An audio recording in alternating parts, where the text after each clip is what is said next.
തിരുവനന്തപുരം ജില്ലയിലെ പറണ്ടോട് മേഖലയിൽ വീണ്ടും ദാരുണമായ റോഡ് അപകടം.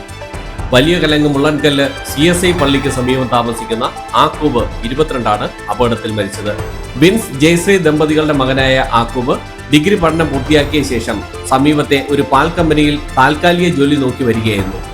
ഇരുത്തലം മൂലയിൽ നിന്ന് പറണ്ടോട് ഭാഗത്തേക്ക് ഇരുചക്ര വാഹനത്തിൽ സഞ്ചരിക്കവേ പറണ്ടോട് ഭാഗത്തു നിന്ന് വിതുരയിലേക്ക് വന്ന ലോറിയുമായി കൂട്ടിയിടിച്ചാണ് അപകടമുണ്ടായത്. അപകടത്തിൽ ഗുരുതരമായി പരിക്കേറ്റ ആക്കൂബിനെ ആശുപത്രിയിൽ എത്തിച്ചെങ്കിലും ജീവൻ രക്ഷിക്കാനായില്ല. അതേസമയം അപകടം നടന്ന പ്രദേശം സ്ഥിരം അപകട മേഖലയാണെന്ന് നാട്ടുകാർ ആരോപിക്കുന്നു. റോഡിന്റെ വീതി കുറവാണ് ഇവിടെ തുടർച്ചയായി അപകടങ്ങൾ ഉണ്ടാകാൻ കാരണമെന്നാണ് പ്രദേശവാസികളുടെ പരാതി. ഇതേ സ്ഥലത്ത് മുൻപ് നടന്ന അപകടത്തിൽ ഒരാൾ മരിക്കുകയും മറ്റൊരാൾക്ക് ഗുരുതരമായി പരിക്കേൽക്കുകയും ചെയ്തിരുന്നു. അപകടങ്ങൾ ആവർത്തിക്കുന്ന സാഹചര്യത്തിൽ റോഡിന്റെ വീതി വർദ്ധിപ്പിക്കുന്നതിനും സുരക്ഷാ സംവിധാനങ്ങൾ ഒരുക്കുന്നതിനും അടിയന്തര നടപടി സ്വീകരിക്കണമെന്ന് നാട്ടുകാർ ആവശ്യപ്പെട്ടു. GTV news, Nedumangad.